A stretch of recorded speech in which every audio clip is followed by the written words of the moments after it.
Je crois que l'Europe a besoin de tous ces courants vivants, de sa grande diversité de culture et de pensée. Je crois que le motto « unité dans la diversité » n'est pas simplement un motto, c'est une question essentielle de la culture politique européenne, la diversité.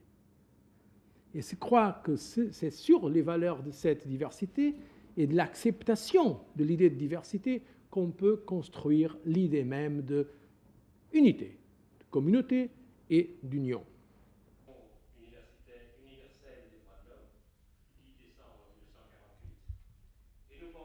Bien sûr, les organisations philosophiques et non confessionnelles y ont une place aussi importante que nécessaire.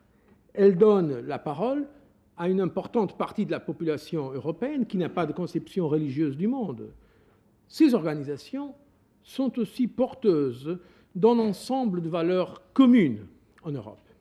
Cet apport est indispensable à la construction d'une identité européenne dans laquelle tous les Européens puissent se reconnaître.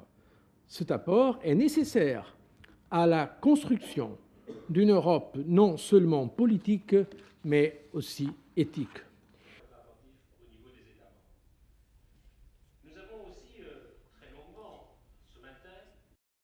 Il est évident que dans un monde globalisé, nous allons avoir de plus en plus, soit de dialogue, soit de choc, de civilisation ou de culture.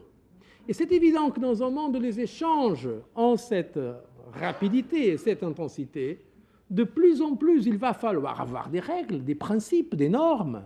Et qui est en meilleure position pour proposer, j'insiste, pas pour imposer, mais pour proposer ces règles, ces normes, ces principes? Je crois, peut-être en faisant preuve de peu de modestie pour l'Europe, mais je crois que personne n'est en meilleure place au monde pour cela que l'Europe.